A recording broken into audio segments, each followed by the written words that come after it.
Evening, Governor Sarah Palin is coming on stage in Nashville. There are 1,000 people in attendance at the convention. They have paid, we are told, $500 each to hear the governor, and here she is, Sarah Palin. Thank you very much. Thank you.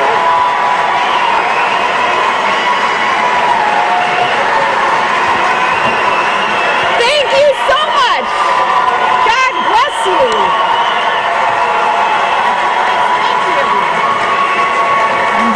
Thank you so much.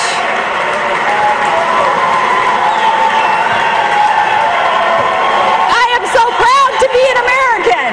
Thank you so much for being here tonight. Do you love your freedom? If you love your freedom, think of it. Any of you here serving in uniform, past or present, raise your hand. We're going to thank you for our freedom. God bless you guys. We salute you. We honor you. Thank you. I am so proud to be American. Thank you. Gosh, thank you. Happy birthday, Ronald Reagan.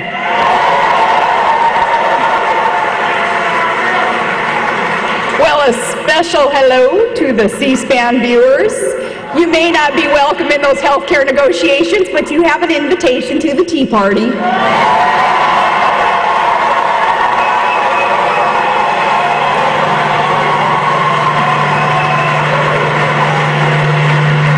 Very good to be here in Tennessee, the volunteer state. It's the home of good country music and good Southern barbecue, and great to be at the Tea Party convention. I guess down here that's some Southern sweet tea. And you know, up in Alaska, we have a smaller version of Tea Party up there, and we call it iced tea. And I am a big supporter of this movement. I believe in this movement. I've got lots of friends and family in the lower 48 who attend these events and across the country, just knowing that this is the movement and America is ready for another revolution, and you are a part of this.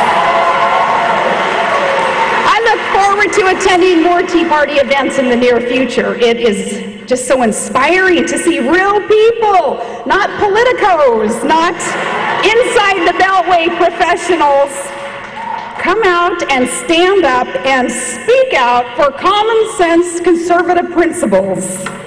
And today, I want to start off with a special shout out to America's newest senator. Thanks to you, Scott Brown.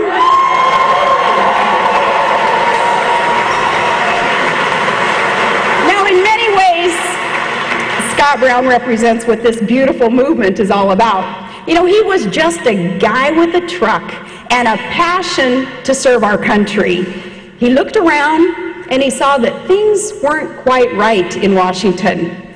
So he stood up and he decided that he was going to do his part to put our government back on the side of the people. And it took guts and it took a lot of hard work. But with grassroots support, Scott Brown carried the day. And it has been so interesting now to watch the aftermath of the Massachusetts Chowder Revolution. The White House blames the candidate, their candidate, and Nancy Pelosi, she blamed the Senate Democrats, and Rahm Emanuel, he criticized a pollster. And yet again, President Obama found some way to make this all about George Bush.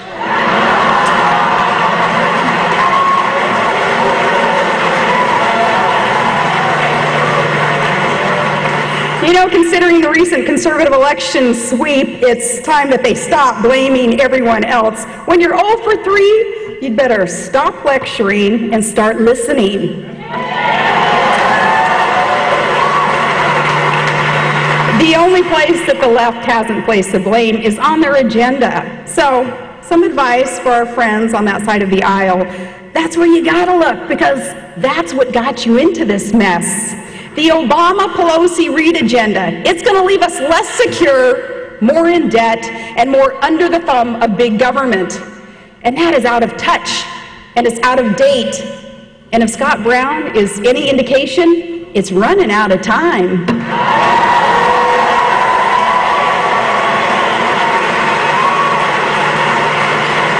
Because from Virginia to New Jersey to Massachusetts, voters are sending a message up and down the East Coast and in good places like Nevada and Connecticut and Colorado, Michigan, North Dakota. They've got the liberal left, that establishment running scared. The bottom line is this: it's been a year now. They own this now, and voters are going to hold them accountable. Because out here in the cities and in the towns across this great country, we know that we've got some big problems to solve. We've gotten tired now of looking backward. We want to look forward, and from here, my friends, the future, it looks really good. It looks really good, because if there's hope in Massachusetts, there's hope everywhere.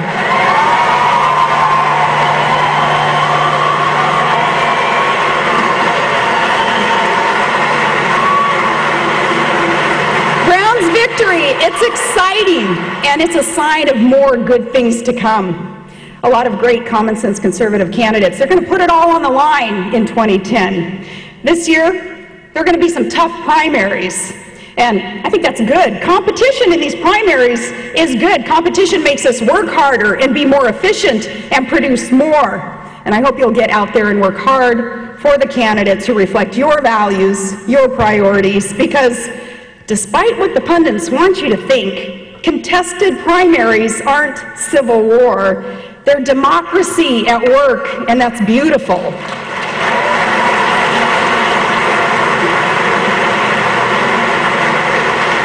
I was the product of a competitive primary where, running for governor, I faced 5 guys in the party, and we put our ideas and our experience out there on the table for debate. And then we allowed, of course, the voters to decide, and that is a healthy process, and it gives Americans the kind of leadership that they want and deserve. And so in 2010, I tip my hat to anyone with the courage to throw theirs in the ring and may the best ideas and candidates win. But while I hope that you're going to give these candidates that you choose your best effort, please understand that they're human. There's no perfect candidate, and they're going to disappoint occasionally. And when they do, let them know, but don't get discouraged and sit it out, because the stakes are too high. The stakes are too high right now, and your voice is too important. So work hard for these candidates, but put your faith in ideas. And in that spirit, I caution against allowing this movement to be defined by any one leader or politician. The Tea Party movement is not a top-down operation. It's a ground-up call to action that is forcing both parties to change the way that they're doing business, and that's beautiful.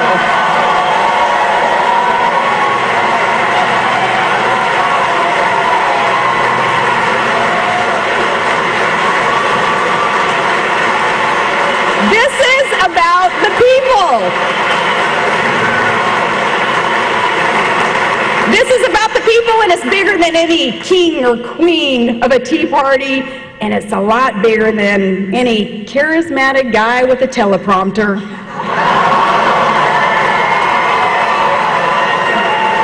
The soul of this movement is the people, everyday Americans who grow our food and run our small businesses, who teach our kids and fight our wars. There are folks in small towns and cities across this great nation who saw what was happening, and they saw and were concerned, and they got involved. Like you, they go to town hall meetings and they write op-eds. They run for local office. You all have the courage to stand up and speak out. You have a vision for the future, one that values conservative principles and common sense solutions.